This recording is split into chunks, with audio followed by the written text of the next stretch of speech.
Dr. Scott Jordan, welcome to the show, my man. Thanks for having me. What are you drinking? I am trying out for the very first time a two-lane. It's an American Golden Lager out of Virginia, made from the pure waters of the Blue Ridge Mountains, or so they say. Here's what I went with. I went with Sam Houston, the 12-year. The 12-year is pretty good because the price point versus the quality is pretty amazing. Actually kind of hard to get, but Sam Houston was actually pretty famously known for being the leader, the colonel in the war that helped Texas gain its independence back in the day. Very cool. But because we have such a long topic, wordy topic, and I want to make sure to get as much wisdom out of it as possible, I actually went with two choices. Also went a little hydration and hit a Truly as well. So we actually have two options tonight. So that'll be a whole lot of fun. I don't know if those two go well together. I don't think they do. So that's why I'm going to go the one I actually enjoy, and then desperation mode, see what black cherry lemonade might taste like. So we'll have to see what that's like at intermission, I guess. All right. Man, let's first start out. What charity are we cheersing to? And one of the reasons we bring up what drink we have every episode is because we want to talk about the great charities locally in Nashville that have made a huge difference either in our lives or in many others' lives, and how we can support them. So I'd love for you to talk about the charity that you have chose to sponsor tonight. Yeah, I chose the Humane Society of Sumner County just because we lived down the street from them as kids, and we've been adopting pets from them since grade school, really.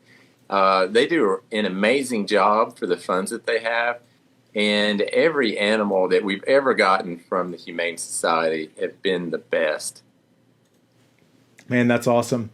I also want to talk about our sponsor tonight, which is Crossroads Medical Group, and I would love for you to give a tidbit about your great practice at Crossroads. Just a tidbit? Or an hour. You pick. Okay. Hey, I can do either. Tidbit. We opened in 2003, brought in Dr. Jeff Jenkins in 2004, and we've grown to 5 locations and about 15 providers. Brought in Dr. Jeff Kindred, one of your previous guests, a few years ago, and he's doing an amazing job too. So we're pretty proud. We try hard, and everyone knows the realm of primary care has challenges. It's a tough job, but I think we're all fairly passionate about that job, and we enjoy it. We're growing every year, and hope to be around for years to come. Something we've always been impressed by at Crossroads, you've been a major influence on our practice even over the last decade, and it's always been just how well y'all have worked together and just been such great advocates for your patients, and how well you communicate with everybody in the healthcare team, and every one of your patients just sings your praises for the quality. And like you said, bringing in Dr. Jeff Kindred just makes it an unbelievable team around Nashville. And also the urgent care option, like you mentioned, is just a super powerful way to be able to reach different parts of the community, because as we'll talk about later, it's so challenging now for modern generation to not have as the stats just aren't where we want them to be as far as having a relationship with their family physician when they're healthier or before some of these chronic issues start to set in.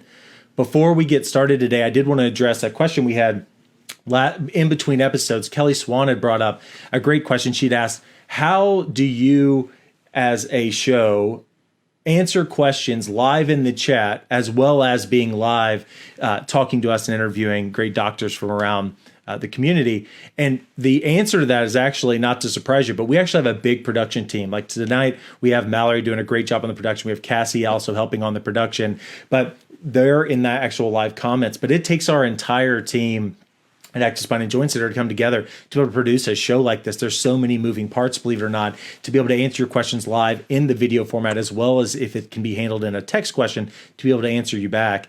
And I think that that's a really important thing to be able to send, because we just talked about the great work that Crossroads does as a team, and how Active Spine and Joint Center and their self, that influenced us a lot to work as a team and to do a great job working and building up each other, because it takes so much to help change someone's life from the healthcare side of things. So many things happen on the back end, but even on this show, I think that's a really good segue to talk about how it's not even important just in this show, but it's important in a primary care practice or a specialist rehab style practice. You have to have that team element. But I think that's something that I've just always been really impressed by at y'all's practice, Dr. Jordan. Oh, thanks. Yeah, your ability to do all these multitasking during the show, it's like magic. No, Yeah. hey, we're all about teamwork, and we work together very well, and we work very hard communicating um, with groups like Active Spine, and and that's so important for everyone to communicate. As you were kind of alluding to, primary care in particular has become so fragmented. People will, uh, you know, not only come to us, but they will go into retail clinics, other urgent cares, ERs, and it makes it really hard to coordinate their clinic. That's why all the way back into 2004, we decided to be open 7 days a week, nights, weekends, so we could see our own patients and try to make healthcare a little bit more convenient. And even now, it's kind of funny, in this new uh, COVID era, where we're doing telemedicine. We're letting people drive up, and we see them curbside, see them in their car where they feel more comfortable, and we also bring people in. So it's getting more and more kind of complicated. But again, we really pride ourselves on service and continuity of care. Yeah, I think it shows. I think it was really great that y'all made the news and they were able to highlight the innovation that was happening in real time as this was unfolding. I think that's it's just when there's more challenges, I think the great teams always come together and find out what are the best things. Like, it wouldn't surprise me if someone else on the team was the first one to suggest that, because that's the nature. Everybody has their own lens they can look at it and solve the problem with. And when you come together, the hive mind mentality is so much stronger than just one individual. And that's what I know excites you to get in practice every day, and also same for me. Well, just for the record, I suggested that, but when the little news lady came by, Indra pushed me out of the way and jumped in front of the camera. He nailed it, though. He was ready for that moment. I mean, he delivered it well. He did. He just launched right there. That's awesome. I still have a bruise in my ribs where he elbowed me out of the way. That's amazing. That's amazing. Man, one of the reasons I wanted to bring you on the show is I wanted to talk about some of the harder conditions in healthcare. And what I mean by that is that the ones that sneak up on us that maybe we don't see coming, maybe we have a family history of, maybe there are other elements to it, but a major research publication recently just published that 1 in 3 adults in America now have prediabetes, and most don't even know it. I think that is a shocking statistic that a lot of people may gloss over, and a lot of people may slowly allow certain chronic illnesses to just sneak up on them. Maybe they don't get that regular checkup or have that relationship, like you said, that y'all are trying to create, and your influence is felt in the community. But for those individuals that still hold out, don't have that good relationship, maybe aren't getting those vitals checked regularly, if these things are sneak up, it's becoming such a massive problem. One thing I don't want to see happen in our community is that stay persistent, if that makes sense. If we can have an influence when y'all have such a great role y'all have been able to provide in the community, and our healthcare community comes together and is communicating better and better, that's something that we really need to tackle locally to make sure that our citizens aren't suffering from as much. I wanted you to just talk a little bit about that and start to introduce that a little bit. What is prediabetes? When people hear that, a lot of times they don't know what to make of it. Yeah. When I agreed to come on this show, I thought I'd be talking about running or triathlons. I tried to hook you quick and said, will you be on? And then you said yes. And I'm like, and here's the topic. Hey, glad to talk about prediabetes, metabolic syndrome. Yeah. What are statistics? 1 in 3 adults in America. That's a huge number, and it's so scary. And it's getting worse every year, every generation. In fact, the younger generation's expected life expectancy is less than ours even, where in previously every generation lives a little bit longer, has a little bit better health.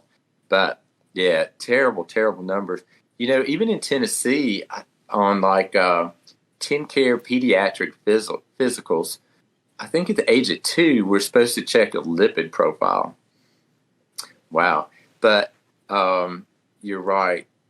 Our healthcare system isn't really set up to be as preventive as we would like, as what I would like to see. I love the preventive side. It's so much more fun than being reactionary on the tail end and giving someone catastrophic news. It's so much more fun and rewarding to catch people early. We try really hard to get people to come in for their annual physicals. And that's kind of tough sometimes because they feel fine. They may not know what's going on. They may not know they have prediabetes. I would dare say that most of our listeners don't know the criteria for prediabetes or like metabolic syndrome.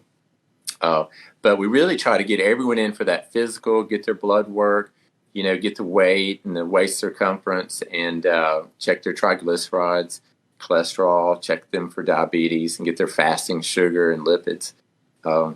And when you do that, you can make just a profound difference in somebody by giving them that heads up and letting them know where they stand and monitoring them and giving them a really good regimen for diet, or don't let me say that word diet, for eating and moving, and you can prevent a lot of healthcare issues. So let's walk through that a little bit. If I go for a standard physical and say I'm mid-30s and haven't ever had a physical, what does that look like? Does that involve blood work? Does it involve, what else does it, take me through that? Yeah, most insurances these days, fortunately, pay 100% towards preventive care. And when we do a physical, we do a complete head-to-toe exam. And we also usually do an EKG, get a urinalysis, and we do blood work. And in the labs, we again check for blood counts, thyroid, cholesterol, blood sugar, electrolytes, and that depends some on anything individual and age based, like getting a PSA to screen people for prostate cancer. Yep. So individual come in, they may do a urinalysis, right? They may have their blood drawn. Those are two things that they can expect. And when you take those, you mentioned a lot of individual tests that you may be looking for when you get that report back. But to summarize what you're saying, we get that test, but all of those values are actually very telling to your physician. They're not just doing them routinely just to do them. They actually can help predict some things in the future or see if you fall into a couple of these categories like you just discussed. When you brought up metabolic syndrome, that's something that is getting way more buzz term on the news shows, and they're saying that the criteria for this, the numbers are coming up. Can you explain that a little bit? What is that? What does that even mean? What are those criteria? Yeah, it's just a syndrome of several factors that predict bad things, including the onset of diabetes later in life, maybe the increased risk for heart disease, for stroke, other vascular disease, again, diabetes. And so you want to know your waist circumference. And if a guy wears a pant size 40 or more, or a lady wears 35 or more, that's a risk factor. If your triglycerides are greater than 150, if your blood sugar is greater than 100, if your good cholesterol is less than 40 for men and less than 50 for women, another risk factor, and blood pressure too. So if your blood pressure is greater than 130 over 85, that's another risk factor. If you have 3 of those, then you meet the criteria for metabolic syndrome. But how great is that to know earlier instead of later? That's so important because 3 of those you mentioned all can be taken simply in your physical. Well, all 5 actually. All 5 can be easily in physical. In our clinic, even if someone comes in with a muscle, joint, nerve, tendon, or disc problem, we're screening for 2 of those right out the gate, which are to see if they're risk factors, to make sure that they have a primary care physician listed on their paperwork. Because if we see even 2 of those, they're already 2/3 of the way there to be in that risk category. That is something very, very important to make sure that is managed and they have a relationship with their physician.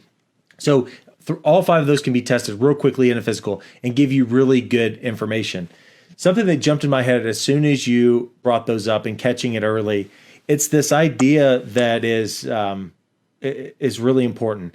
I had someone come in about a year and a half ago, and they were saying, my poor neighbor, I came home yesterday and their roof collapsed. And I go, on their house? And they said, yeah. And they're in Hendersonville, down the peninsula. And I'm like, oh my God, like what happened? And they said they had squirrels. It's a 3-story home, and squirrels got in there and their roof collapsed. And when they said that, we were dry needling at the time, and I was just in shock. I literally couldn't believe it. I go, damn, how did that occur? Did their roof collapse? I've just never even heard of that. You know, it's not like there's a chainsaw in there. Literally, squirrels, their teeth apparently just keep growing. I learned all these facts in this moment. But the thing that was interesting was that if you get one squirrel in your attic, it's not that big of a deal if you catch it early. But apparently, if you let it go on long enough, your roof can collapse. So I think that's a really good way to explain a cumulative disaster, right? So the same concept is if we have those risk factors, which basically tell us a report of how we've been doing the last multiple years, we can plot that trend pretty well to see where are we potentially going unless something changes. Because if every day we wake up and make the same, maybe a small error in judgment, if that continues over a long period of time, now maybe it's a little bit harder to handle. And that's where I get concerned because, like you said, medicine has gotten more challenged because it is more fractured. And sometimes they'll go urgent care route because like, I've just got the sniffles, so I'll just pop in here. I don't need to have a good relationship for that. But they're maybe missing the key element to catch something early to make that change when it's simpler before it gets a little bit too hard. And now you're managing a disease that's going to be a lot harder to handle. You have squirrels in your attic. Bro, it's a thing. It's a thing. Apparently it is a thing. So, yeah, you're totally right. So people sometimes do not take these things seriously, like your neighbor on the peninsula. Yeah. We had a couple of comments come in and say they really liked that. Sarah McKeel said that she loved that metaphor. And then we also had Crossroads jump in and say that they're super excited to have you on and glad that you're here. So, look, you even got your fam watching. They better watch. I'm making them watch. They're probably charging me time and a half to watch. Yeah, that's awesome. That's awesome. So Alan Bickmer just asked a really good question. So at a physical, he wanted to know, when will we see a nationwide shift to where is it possible that exercise becomes a prescription? And I think this is a really important question because I actually hit you with this over a decade ago and you had an incredible answer. But what are your thoughts when that gets brought up? What was my answer a decade ago? All right, your answer a decade ago was so influential. I asked you right away, I go, man, when is food, because our training is in massively conservative measures. So if we intervene with a patient, it's what are the simplest things that we can do from as much of a wellness-based lifestyle change manner possible. So we were educated that it's important that diet has to be changed dramatically in those cases. But if you do it right, things can go well. If you start scheduling good exercise consistently over a long period of time, that goes really well. Like these are two elements that are crucially important. And I said, Scott, why is this not the number one thing?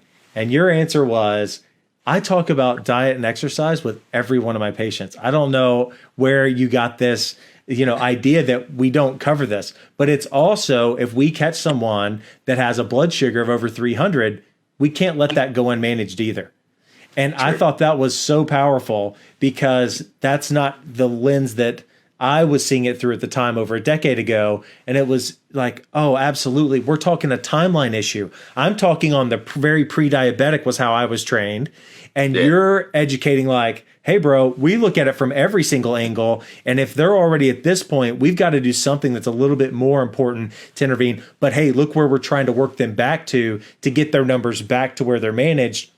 And now that lifestyle change can all happen at once. It doesn't have to be exclusive. And that's what I thought was like, dadgummit, Jason, like, how are you missing that? I thought that was awesome. Hey, thanks for the reminder. And Alan, thanks for the question. It's a great question. I wish that insurance reimbursed doctors for more wellness. And again, I guess it was just in the last few years that they started paying 100% for all preventive things, which is a great first step. That's why we really do stress the physical. I think having a relationship with your physician is the most important because, Alan, I document in people's chart what they commit to. I try to get my patients to commit to me what activities they're going to do, and sometimes that's weight based, which I never put that in anyone's mouth. I ask them what their goal weight is, and I'll let them pick, because we're all on a different journey here, and all of our stories are unique, and maybe even trying to get to different places. So, but I try to get my patients to commit to me their goals, and I try to help them achieve those goals.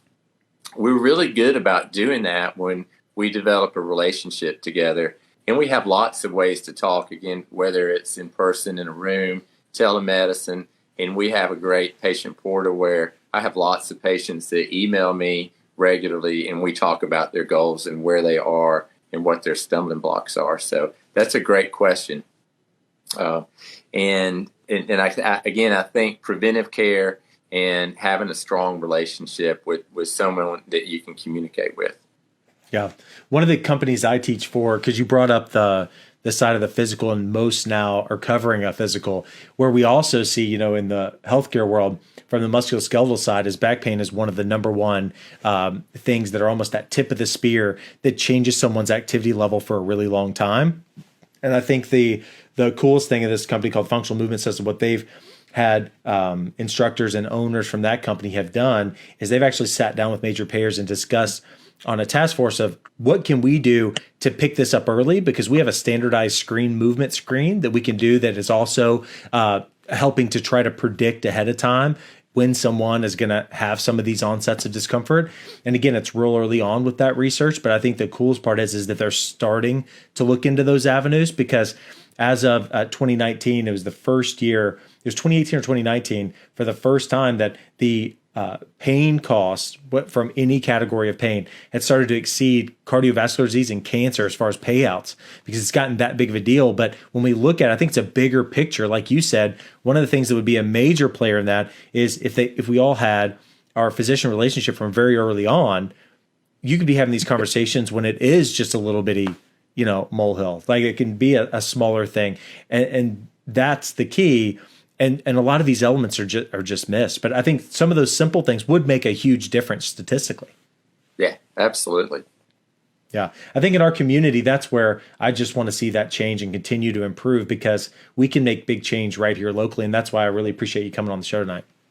Yeah. It's really about keeping people moving, keeping them active. Yeah. If we can do that, a lot of these problems go away. It is pretty amazing, right? I mean, that's what's really, really shocking, is that if we can start doing that, the funniest thing is I started, it's really funny. You actually signed up for that 1,000K across Tennessee. Yeah. Yeah. And so I made the mistake by also signing up for that after you did. And the funny thing about it, I thought, yesterday I was like, I'll just see if Scott's still doing it. And I was like, shit, he's going to finish next Wednesday? Like, I'm going to finish the day before the cutoff, and Scott's done next Wednesday.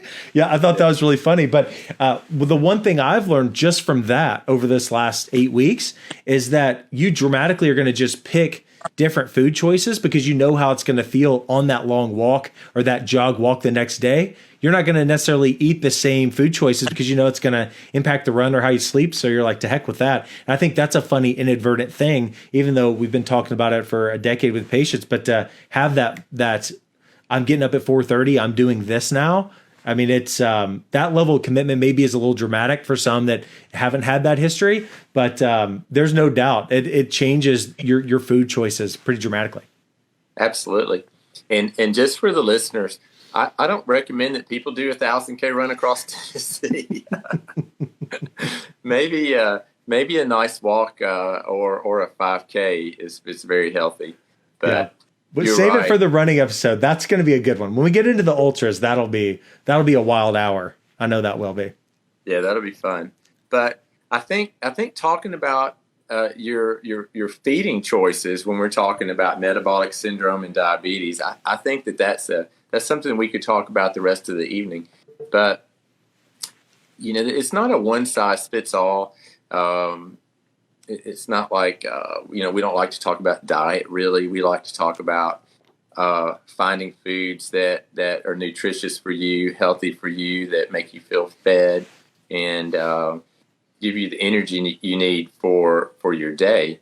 And we have certain constraints for specifically for our episode tonight, talking about prediabetes. So we do want to cut out the junky carbs, the processed foods, and such. And we do want to focus more on a whole food, plant-based diet and lean meat choices, right? Yeah, absolutely. Those are all really important. Jeff Kindred just chimed in. He had some really important thing to say, and he wanted to know if you had on TV makeup because you look so good. Makeup. Charles Haygood chimed in. He said, "Hey, what a pair right there." And he said, healthy. He really enjoys the Class 4 laser. He wanted to give a shout out to that. That was pretty funny. Charles said, "Hey." Yeah, he gives you a 2 thumbs up. Man. So I loved what you talked about when you went to the food choices. You know, some of these things that I guess it's just culture and just nature in general that individuals want a quick fix, right? That's something that's always been an issue. And we know that long term, if it doesn't feel like it's a simple decision that you can make continuously, the odds of there being a transition phase out of that aggressiveness it's a lot harder for people to take on. But also there's a ton of buzz about fasting. And I really wanted to get your take on this. There's been a lot of reports, if we go back 10 years ago, that in the literature, it was pretty scarce. There were, some reports, but there wasn't a lot of follow-ups. Now there's a ton of follow-ups when it comes to fasting. A lot talking about major changes in their glucose levels and in their insulin levels with 3-day fasting. These things are really changing in the literature. And the thing that's always interesting about that, I think there's 2 ways to see it. One of the reasons that I think you always have so much great wisdom and you're always able to educate so many so well is because you're in clinical practice all the time and you're always working in this constructs of family medicine in 2020, but still able to make dramatic lifestyle changes and life changes with your patients. And it really helps affect the community. These are really difficult things to do. But then when we read research sometimes, or we go to these conferences where maybe it is a conference on metabolic syndrome and we hear some just amazing presentations, the hardest part for a lot of us clinicians to listen to is that it'll be someone up there and they'll say they haven't practiced in 15 years. Well, that is a really hard thing from a clinician because it's hard to take that, as reliable because they don't know if it's working with actual patients right now, if that's something sustainable. There's a whole lot of drastic measures out there that could potentially be taken, but is anybody doing that? Are you seeing compliance? Is it actually leading to lifestyle change? Are people, dramatically changing their lives with that? So I really wanted to get your take on that because, I guess we just hear it all around, but in practice, what's that like? Wow. Well, as you mentioned, people with prediabetes, we're trying to get them to change, and change is hard for everyone, right?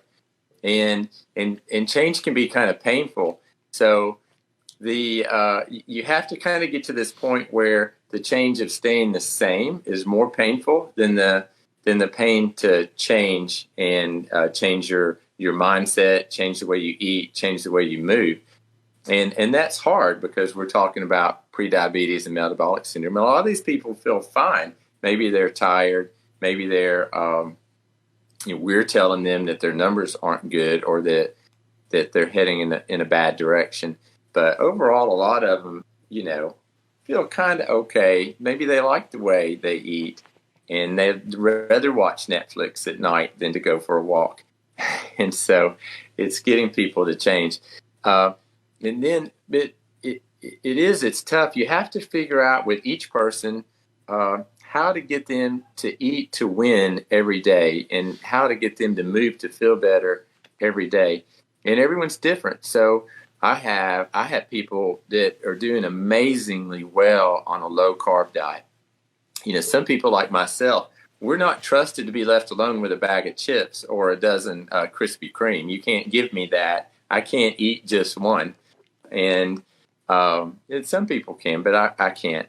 So for me, it's just none of that is easier for me than to struggle with trying to eat one, right? And so, and And so, but when people get off all the junky carbs, I have a lot of patients that do wonderful. They do great, and they love it. They feel well. I have other people that do intermittent fasting, and intermittent fasting is just where you feed for 6 to 8 hours a day, and you really don't feed for the rest of that day. And there are a lot of people doing great with that, and that fits for them. They like it, and they do wonderful. And there's 100 different ways to do each of those. I've done that for a while. I love to play games with all this stuff because I kind of try to make it fun. And when my patients are there, I love to talk about different options and see if they can pick something and try to make it fun. They don't have to feel like they're dying or being punished because they have prediabetes. Their life's not over, and actually we're trying to get them back to living a life well. So intermittent fasting is great. I've personally done that a lot. I've done some 3-day fast, and it's the first day's kind of hard, and it's really not so bad after that. 24-hour, 36-hour fasts are really good. If you have any kind of health conditions, though, we always recommend you talk with your physician before doing any kind of prolonged fasting. And if you have diabetes and you're on medicine, it's important to talk to us before you try a fast and you're on medicines. Yeah, that's awesome. And I think what you just brought up is really good. And to put that, to just rehash it into a simpler terms, is that it sounds like we really have a couple different options for this. We have the when to eat modifications that we can make, or the what to eat modifications, right? So there's two different major categories. How you want to do those is what's right for you. And if you can find a way to make that as fun as possible, or set a couple of times during the year where you say, I'm going to mix this up or try a fast for a certain duration, that sounds like a really good option. And definitely talk to your physician about that. Had someone just ask, how does gut health play into type 2 diabetes? Is that something, gut health has been something that's obviously been marketed heavily in the last decade as well. Some making the argument that you can take a probiotic off the shelf and that's just going to solve the world's problems. And then some say that we really need to change all of our lifestyle factors to see that gut health change around. Do you have any clinical guidance or just, I guess, just experience with that? Is that something that is a major focus, or how do you interact with that? No, I totally believe in the brain-gut connection, and gut health is so important. And I personally take probiotics. I try to vary a lot of what I eat. I try to avoid unnecessary antibiotics. In fact, I haven't taken antibiotics in maybe 2 decades, which kind of counters the I just need a Z-Pack mentality. But a lot of physicians think that when we take an antibiotic, unnecessarily that is, you're just setting off a little nuclear bomb in your gut, killing off, tons of your good bacteria as well as the bad. So we try to avoid unnecessary antibiotics. But yeah, the gut-brain connection, I think, is real. You see it. I feel it personally. When I eat bad, I feel bad. I can tell when you get kind of sluggish mentally, and especially at lunch when you eat a lot of carbs, and 2 p.m. comes around and you're yawning and you feel like you need to have some coffee or something. Yeah. You start to kind of fade away. So yeah, I really believe in that. And I think they're coming out with more and more good information to prove it as well. Yeah. I take Align probiotics. I think that's a hard thing too, that the average person really struggles with, is there's so many products and they're not regulated very well. So having someone recommend a product like that, I think, is always very important. One that you trust the lab, that they're trying to keep some pharmaceutical standard, that they're actually knowing what's in the product is actually in the product. I think that's very important. I think that's a really hard thing and confusing by the food industry and the supplement industry. That's always extremely challenging. But I think that's really important. What's your take on the average individual and supplements versus food? So I think the hard part is everybody wants this idea of, I'm going to take these supplements because they're going to help me and keep me safe. I think what we see again, on our side of things, because we still poll like, hey, what foods do you eat? How do you eat? Things going on, because there's certain conditions that we see like tendon pain, et cetera. And if they're not responding well enough or how we expect them to in the reasonable timeline, that typically there's one of these other persistent processes going on where we need the intervention from their primary care provider. And when we're polling them about those, what we've seen, again, just one clinic, but a lot of times the ones that have their supplement list, there's really two categories though. There's the supplement list because they are doing everything they can they're the epitome of health, and they also check these boxes. And then we have the exact opposite of the pendulum, where they take these supplements, but it's almost like they think it's this invisible blanket now that, hey, I took my supplements, I'm good. So now I can get that extra Bel Grande from Taco Bell, and then I'm fine. Like I took my supplements though. And that's the category that worries me the most, is the ones that take the supplements and say, baby, I'm good. And then actually eat a poor choice diet or suffer from a lot of emotional eating there, that they're just killing the calories, aren't even aware of it. And but they're taking their supplements. So I really wanted your take on supplements, your recommendation for the average person, or how to view them maybe. Yeah, I feel the same way. I would much rather someone eat really healthy and feel like they didn't need supplements than someone that eats poorly and try to counter that with lots of supplements. And there's a lot of middle ground in there when you talk about supplements, billions of dollars in that industry. I don't really take any myself. I'm not opposed to them. I have lots of patients that feel great when they take them. The way I feel about it is I don't 100% trust the FDA, and supplement makers are not under the FDA, and who knows what's in there. So when I do use a supplement, and like I know CBD is used a lot by everyone. I mean, grandpas are using CBD oils and the tabs and everything. You just want to make sure that it has the certification. I think it's the IU certification, which means it gets inspected and there's no mold and other weird things in it and such. When we live in a world where even FDA medicines, FDA approved medicines are on recall all the time, we're talking about diabetes and metformin. Like 14 batches of metformin are on recall right now because they had a contaminant called NMDA. And you're thinking these are FDA approved medicines, that just the most rigorously tested and scrutinized, and they still have contaminants in them. So I worry personally about what some supplements might have. And if you're buying a ginkgo biloba, how much of that is really ginkgo biloba versus how much of that is a filler, and what is that filler?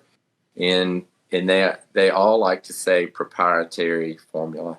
Yeah, and I'm telling you what's in it. Exactly, and their label looks awesome every time. It's just fire. I mean, oh, this looks awesome. This is the one, and you have no idea what's in there. And that is what is very challenging. So I think you speaking to that is very important, and the reminder to check the label, look to see if that is inspected. And there are other websites like examine.com that I know that has a group of physicians that are rigorously looking at these products and then doing independent testing. I think that is something very cool that's an option out there, that are good services where they're making sure like, all right, cool, these are tested, but let's really test and let's independently see, and then publishing information on that.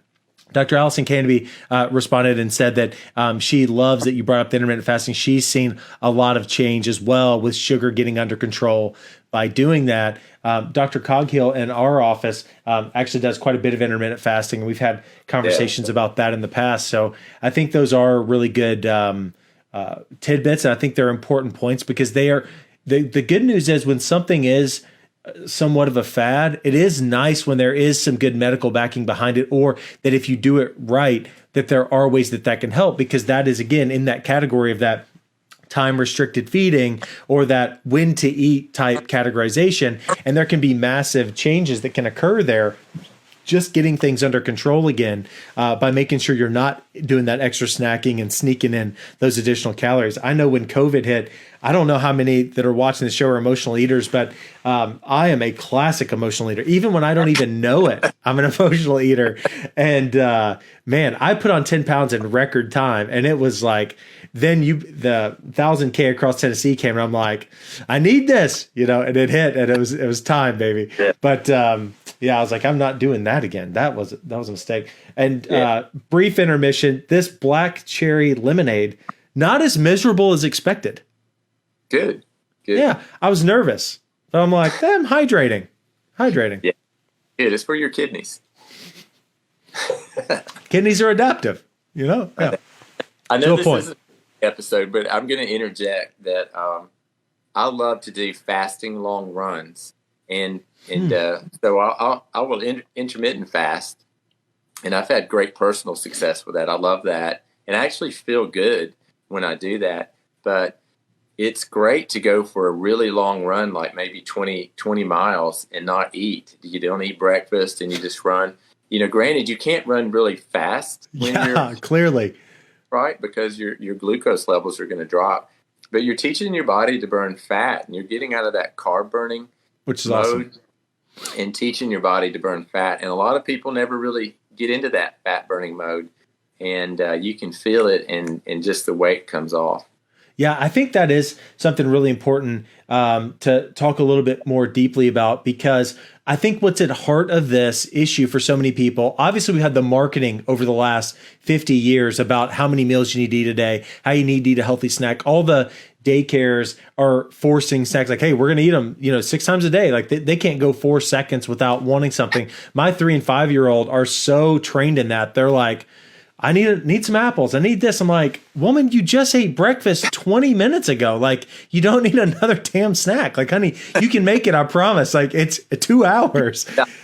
Yeah, exactly. And that concerns me too. The and I have a little bit of this too, but it's almost that. How do you deal with patients that are going to start intermittent fasting or try that with their physician? Never done it, but they get that first sign of hunger, and I'm not saying it's a fear of hunger, but they just can't do it. So for example, I'll be out on a run and I'll get in an hour, and it's like, if I don't have an apple in my pocket, I'm like, I'm making a mistake. So that tummy going ape feeling, what's other than suck it up, which is the words I try to use to myself. What's the advice on that? Because that has to come up. Man, when you said don't say just suck it up, I'm not sure what else to say. Yeah, the great Barbara Hughes, my grandmother, used to say, tough titty said the kitty, but the milk's still good. So that's how she would tell me to suck it up. Suck it up, buttercup. No, I think it's just a feeling. That we're really not going to die if we skip a meal. We know we're really not going to pass out or have any problems if we don't rush to the table and grab something to eat. You're really going to be okay. But it's kind of like helping someone through prediabetes or managing their diabetes. It's really a process. And so again, I think the question is, how do you fix that right now? And that's like saying, I want to run a marathon. Then I'm going to say, hey, Jason, wait, let's start here and we'll work towards that. So I'm not saying let's do a 20-mile fasting run tomorrow, but you run some and not feed during that time. And then you run a little farther the next time, and you really get used to it. It's like saying, how do you run 100 miles? Well, kind of one step at a time. It's a process that takes, years really to develop. And that's how I kind of look at fasting runs, even intermittent fasting. Some people will lose their mind if they miss a meal. And it really takes some time to work with them through that. And again, everyone has a different pace and speed, and they're all on that personal journey. So I think that's key. Yeah. And there's a lot. I mean, there's a lot, as you know, just emotional eating and coping skills. And like you said, when I'm at work, that's when I stress eat. So I'm that guy. When the drug rep brings in the Krispy Kreme donuts, I might slam 2 or 3 before I even realize what I've done. And so, because that's where I'm most stressed. Any other time, I'm fine. So there's that emotional eating that plagues a lot of people, and kind of you have to deal with that first before you can deal with the eating. Yeah, I think that's the important part, is to know that you're not going to pass out in those scenarios, and that you need to walk yourself through that process. And it's a good exercise to practice knowing that you are in control of that. And if that's something you struggle with, that's a great way to start, one step at a time, allowing that hunger to be there. There's some good evidence that basically the pattern typically is you have that first bout of hunger, it'll go away. Within about 20, 30 minutes, you'll notice you're fine. And then another bout of hunger will come on. That'll go away. And then that third wave of like, okay, now I'm hungry. That's when that's really starting to kick in. Some different chemicals are getting released. And that's typically when most people will give in. But it's okay to be hungry. You're not going to pass out. That fasts have been done for a very long time. There's a really good study that was published recently. I think it was about 5 years ago. And they were talking about really bad diabetic ulcers. And they were taking individuals, I think it was 3 different individuals, and they took them on dramatic fasts, 7-day fasts, and hadn't went many hours at all without eating normally, and seeing things clear up that they couldn't clear up with medicines in the hospital. But they would take them in the hospital and say, look, we're going to now go on a big fast. If you're okay with this, let's do it. And in the hospital, they would go on these fasts and get these massive changes, to seeing just the sugar levels change and the healing processes start. That there are, even in the severe categories, that they can do these amazing things under that supervision or on their own, that you're not just going to pass out because you haven't had a meal. That a lot of that is brought on by the marketing of the industry influencing us. Absolutely. When we hospitalize people for lots of reasons, we make them NPO, or nothing by mouth, for days, and they do great. Yeah. But when we're talking about fasting, it's like talking about running. We don't recommend that people maybe do a 3-day or 40-day fast off the bat. Let's talk about, moving into that and just working on maybe an intermittent fast or just restrictive eating habits, and then going into, a 24, 36 hour. But I'm glad you brought it up. But those hunger pains, they go away. They're short-lived. I think that's powerful. I think that's really important. We had a couple comments come in. Last couple questions, because we've already ran over, but it's just been so good. I wanted to hang with you a little longer. Alec had asked, when it does come to gut health and you have been on an aggressive form of antibiotics, maybe it was for a kidney infection or something else, and you needed Levaquin or some of these stronger antibiotics, what is the best way gut health? Do you have any advice for those individuals that have just been on an aggressive round of antibiotics, a way to maybe take some proactive steps right after?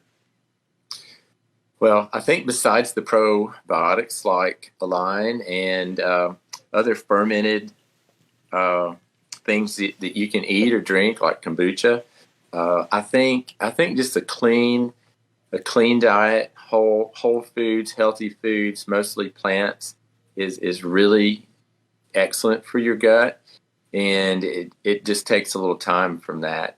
I think not smoking, not drinking alcohol will certainly help. A lot of water. Yeah. Eliminate sodas and other sugary drinks. It's awesome. Awesome, brother.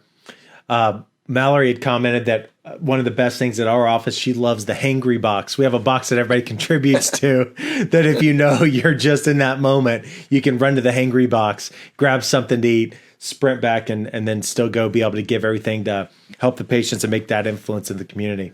Brother, do you have any closing words before we head out of here for this show?